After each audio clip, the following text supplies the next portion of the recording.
ত্রয়োদশ জাতীয় সংসদ নির্বাচনে ঢাকা 10 আসনের স্বতন্ত্র প্রার্থী হিসেবে প্রতিদ্বন্দ্বিতা করবেন আসিফ মাহমুদ। নিজের ভেরিফাইড ফেসবুক পেজে একথা জানান তিনি। নির্বাচনের ঘোষণা দিয়ে এক ভিডিও বার্তায় বলেন, দীর্ঘ 17 বছর পর নতুন বাংলাদেশ বিনির্মাণ স্বপ্নের বাস্তবায়নের সুযোগ এসেছে। এটি কঠিন, তবে অসম্ভব নয়।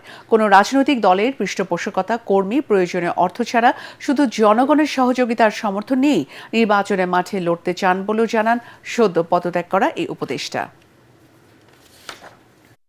আমি ধানমন্ডি, কলাবাগান, হাজারীবাগ, নিউ মার্কেট এবং কামাঙ্গীরচরের একাংশ নিয়ে গঠিত ঢাকা 10 সংসদীয় আসনে স্বতন্ত্র প্রার্থী হিসেবে দাঁড়াচ্ছি। এই লড়াই সহজ নয়, তবে মতিউর রহমান, তারামন বিবি, নূর হোসেন, ফেলানি, আবরার ফাহাদ, আবু সাইদ ও মুগ্ধদের আত্মত্যাগের প্রেরণা নিয়ে আমি এই পুনর্গঠন ও বিনির্মাণের লড়াই চালিয়ে যেতে চাই। এতগুলো প্রাণের বিনিময়ে দেশ সংস্কারের যে সুযোগ এসেছে তা বাস্তবায়নে গণভোটে হ্যাঁ ভোট দিন।